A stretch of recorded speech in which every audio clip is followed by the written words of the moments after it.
Muito bem, pessoal, seja muito bem-vindo, seja muito bem-vinda a mais um Conversa Bíblica. Hoje nós vamos falar sobre um assunto extremamente importante. Passa esse período de carnaval, para muitos é aquele momento que dizem que o ano começa. Eu não gosto muito dessa linha não, né? O ano já começa ali no comecinho mesmo, você tem que ir para cima. Mas para algumas pessoas passou ali o carnaval, o ano começa, mas é também um momento que muitas pessoas já passaram aquela empolgação inicial do começo do ano e eles começam a perceber que o ano é novo, mas os problemas são os mesmos. Aquilo que era uma grande expectativa de mudança se torna uma frustração, que as coisas não estão acontecendo como as pessoas gostariam. E esse é um momento onde muitas pessoas, depois daquele sprint inicial, deu aquele gás, foi ali para cima em novos projetos, as pessoas começam a cair a ficha de que não é bem assim. Pessoas que definiram, por exemplo, vou ler um livro por mês. Não chegaram nem no segundo capítulo do primeiro livro, já chegando no terceiro mês. Pessoas que falaram, vou começar a minha dieta, vou fazer isso, vou fazer aquilo.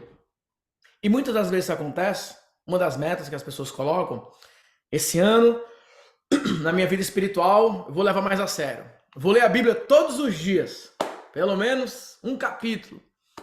E às vezes você olha e fala, meu Deus, passou uma semana e eu não li nada. Vou orar mais, vou ter um tempo para fazer uma oração, vou fazer isso, vou fazer aquilo. E é nesse momento, e é sobre esse tópico que a gente quer falar com vocês hoje, sobre como uma mente agitada cria uma rotina menos produtiva e muitas vezes um cenário mais ansioso para as pessoas e de mais preocupação. E o que, que a Bíblia fala sobre isso, quais os ensinamentos nós podemos extrair da Bíblia com relação a esses bastidores. Eu quero trazer esse texto, né, que mostra quando Jesus acalma a tempestade, um texto bastante conhecido. O texto diz assim: naquele dia ao anoitecer, disse ele aos discípulos: vamos para o outro lado. Deixando a multidão, eles o levaram no barco, assim como estava.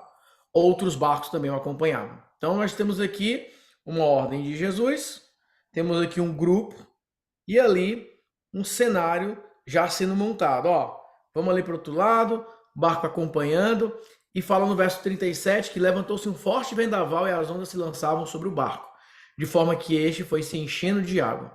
Jesus estava na popa, dormindo, com a cabeça sobre um travesseiro. Os discípulos o acordaram e clamaram: Mestre, não te importa que morramos? Ele se levantou, repreendeu o mar e disse: Aquiete-se, acalme-se. O vento se aquietou e fez-se completa bonança. Então perguntou aos seus discípulos: Por que vocês estão com tanto medo? Ainda não têm fé? E aqui eu quero traçar inicialmente esse paralelo, né? Você pensa assim, às vezes a gente lê a Bíblia, acontece isso comigo, né? Eu estou lendo ali o Velho Testamento, e aí você vê o povo ali no deserto, e Deus mandando maná, protegendo, livrou do Egito, livrou da escravidão, e toda hora o povo ficava reclamando, toda hora o povo desobedecia, a gente fica assim, nossa, mas por que que eles faziam isso? Às vezes você lendo os evangelhos e vendo os discípulos ali andando com Jesus, vendo os milagres, vendo tudo que está acontecendo, e mesmo assim eles ficavam com medo, mesmo assim eles passavam por aquela situação. Você vê no caso Pedro, passa ali todo o ministério de Jesus ao lado deles, acompanhando de perto, nega Jesus 3 vezes. E às vezes você lê isso e você fala, nossa, mas como que foi possível isso acontecer? E a mesma coisa que acontece muitas vezes nas nossas vidas. Você tem uma experiência com Deus, você tem a sua conversão, você está vivendo uma jornada com Cristo e aparece um problema. E a forma como nós reagimos aos problemas, ou a forma como nós reagimos muitas vezes a algumas dificuldades, demonstra uma total falta de fé. Ou demonstra uma situação de desespero, ou quase como uma reclamação, como os discípulos fizeram. Não te importa que morramos? Quase como um confronto direto. Senhor, você não está vendo o que está acontecendo? Você não está vendo essa situação? E aí Jesus, ele traz essa mensagem e fala, ainda não tem fé? Quando a gente fala sobre a mente, e eu comecei essa fala falando sobre isso, a neurociência ela tem mostrado que um cérebro que está em constante atividade neural, muito agitado, gera um estresse mental que células morrem nesse processo. Então, pessoas extremamente estressadas, com a mente extremamente agitada o tempo todo, sem o devido repouso, descanso ou momentos de liberação dessa tensão, aquelas células podem morrer. E uma vez que partes específicas dessas células cerebrais vão morrendo, vai se desenvolvendo um quadro depressivo, que é a falta de capacidade do cérebro de desenvolver, né, de produzir neurotransmissores que causam bem-estar, motivação, desejo para fazer algo. Então, se você analisar com cuidado, você vai perceber que nesses 4 versos nós temos um exemplo prático do que a Bíblia ensina sobre se você ficar preocupado, desesperado, se você não tem um Salvador, se você não tem em Cristo, em Deus, uma solução, você vai perecer. E ali era literalmente perecer. É interessante que a gente olha, né? E aí, o que é para eles terem feito? Olhado para Jesus e falado o seguinte: bom, Jesus está ali dormindo no travesseiro. Ele deve ter alguma solução para isso aqui.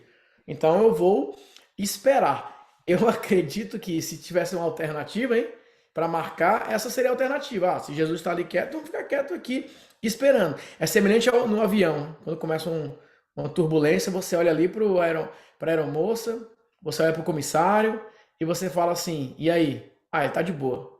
Então não deve ser nada. Mas aqui é uma reflexão para a gente levar para a nossa vida, que é entender que a Bíblia ela mostra que é exatamente no olho do furacão, é exatamente na tempestade que Jesus está identificando se nós temos fé ou não. Mas, ao mesmo tempo, a agitação mental, por mais que você não demonstre, como eles demonstraram, verbalmente falando, às vezes, talvez, no íntimo, no secreto, na hora do sono, ou tentando dormir, a sua mente não fica quieta, porque você está com medo, você está preocupado, você está inseguro se algo vai acontecer ou não, se um problema irá se resolver ou não, se uma meta será alcançada ou não. É o mesmo cenário, só que no mar dos seus pensamentos, no mar da sua mente. Como que você para de ficar sozinho, sofrendo, se afundando nos seus pensamentos, olha para Cristo como uma resposta, não somente para os problemas, mas principalmente para o descanso, para o repouso. Nós temos hoje uma epidemia do sono. Muitas pessoas com dificuldade para dormir. Uma parte significativa da população mundial que só dorme à base de medicamentos. Porque a mente está tão agitada, as preocupações são tão grandes e a falta de um amparo espiritual é tão forte que somente desligando os sensores cerebrais para que a pessoa adormeça. A gente sabe que não é um sonho de qualidade, a gente sabe que não é um sonho reparador, porque não é original, mas essa é a situação que a gente vive hoje. E a resposta está nesse mesmo cenário. Se Jesus está no barco, a situação está agitada, olhar para ele e saber que Deus tem a solução e ele pode te ajudar. Beleza? Mas fala aí pra gente, feitosos. Biblicamente falando, qual é o respaldo que a Bíblia nos dá para nós entendermos que esse momento da santidade, ou seja, separação para viver uma vida com Cristo, também nos traz não o livramento dos problemas, mas uma garantia de que em toda e qualquer aflição nós teremos um suporte, uma solução. E que é somente através da situação adversa que nós podemos também ter um cenário de teste da fé, de crescimento e amadurecimento espiritual.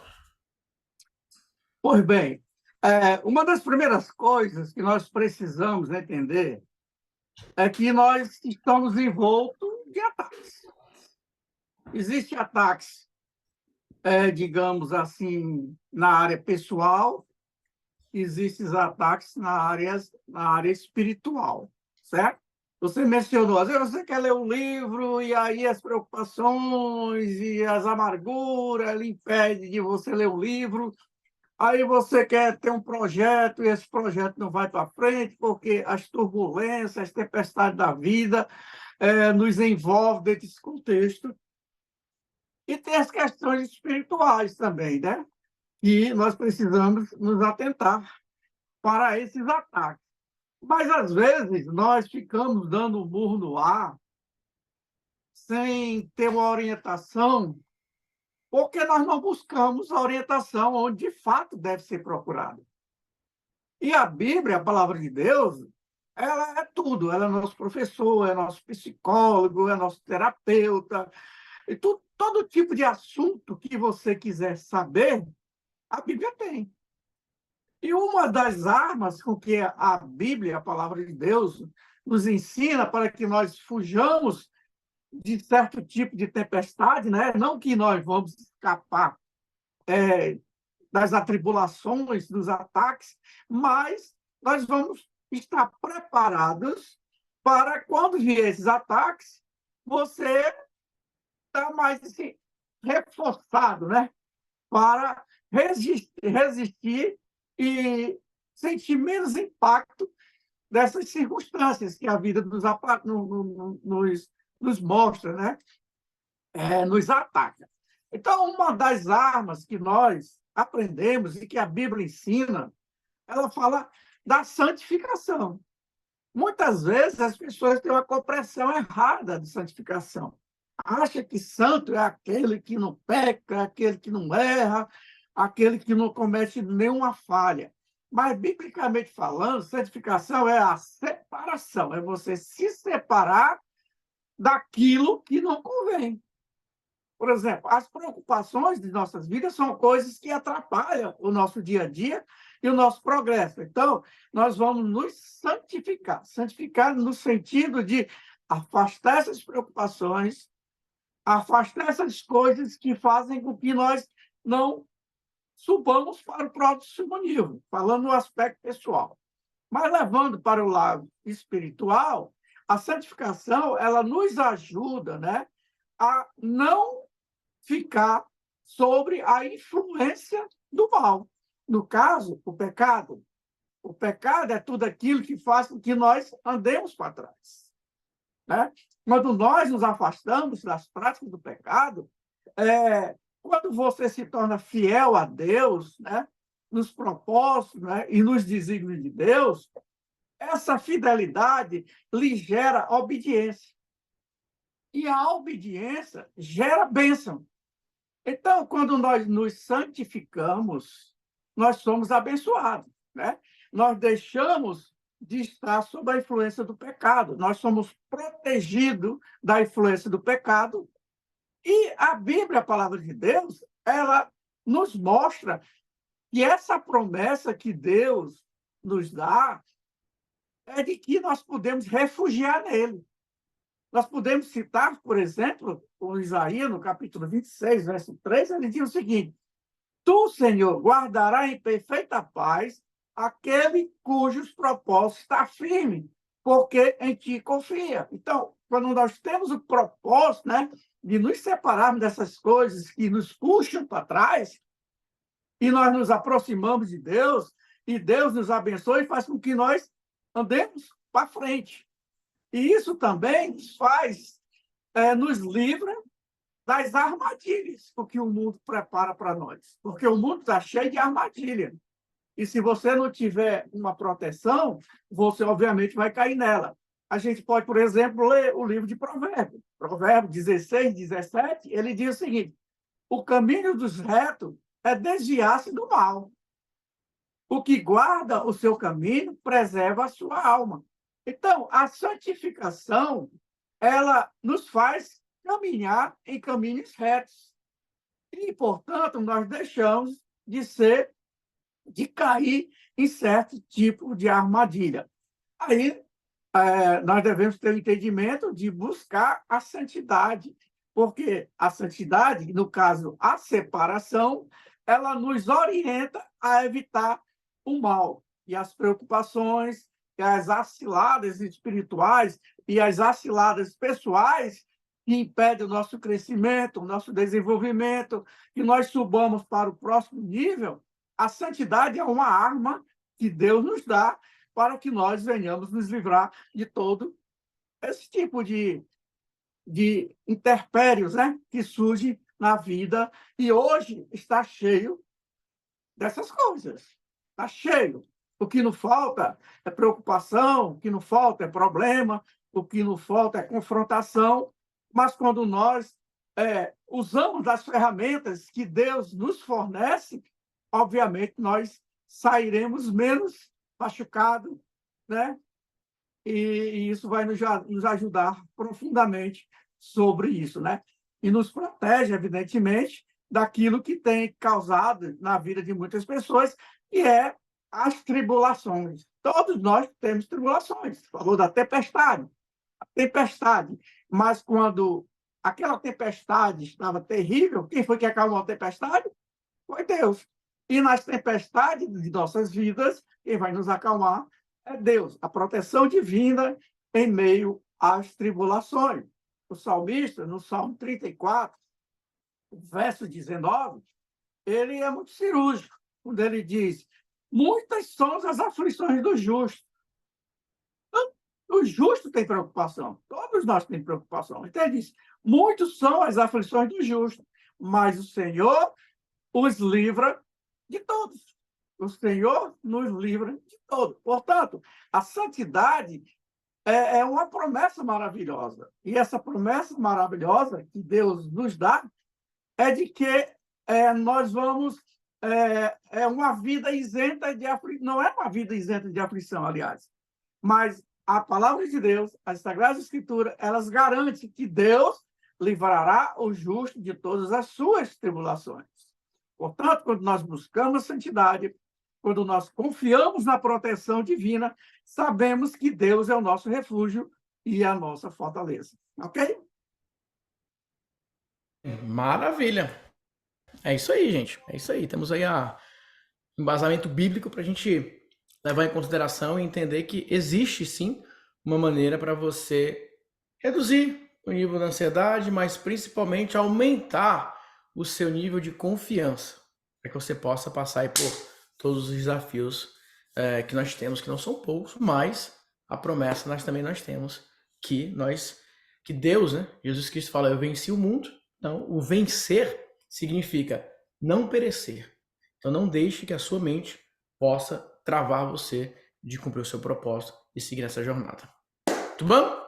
Beleza, então é isso. Vamos ficando por aqui. No próximo vídeo a gente continua batendo papo com vocês. Grande abraço, fiquem com Deus e até a próxima. Tchau, tchau e fui! Tchau, um abraço.